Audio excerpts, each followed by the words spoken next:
আসসালামু আলাইকুম সুপ্রিয় দর্শকবৃন্দ।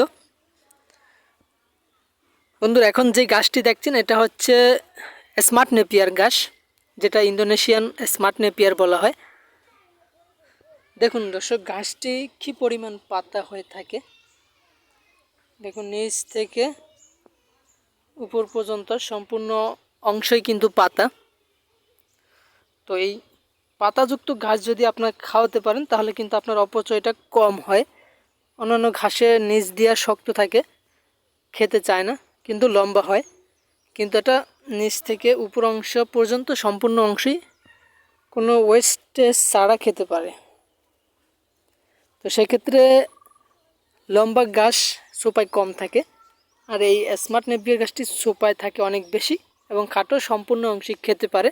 তো সেই হিসেব করে আপনারা স্মার্ট নেপিয়ার গাছটি চাষ করতে পারেন। আর গুণাগুণের দিক থেকে কিন্তু এই গাছটাতে 22 থেকে 25% প্রোটিন আছে। অন্যান্য ঘাসের তুলনায় কিন্তু বেশি প্রোটিন এই স্মার্ট নেপিয়ার ঘাসে, আপনি গুগল করেও দেখতে পারেন। তো আমরা এই ঘাসের কাটিংগুলো সারা বাংলাদেশেই বিক্রি করতেছি। তো আপনাদের যদি এই স্মার্ট নেপিয়ার ঘাসের কাটিংগুলো প্রয়োজন হয়ে থাকে আমাদের সাথে যোগাযোগ করতে পারেন। আমরা সারা বাংলাদেশে যে কোনো প্রান্তেই এই ঘাসের কাটিংগুলো ডেলিভারি দিয়ে থাকি। তো দর্শক দেখুন, এক একটি সোপে কি পরিমাণ পাতা হয়ে থাকে। আর নিচের যে শুকনো পাতাটা দেখছেন এটাও কিন্তু আপনার ওই যে খ্যারের মতো খেয়ে থাকে।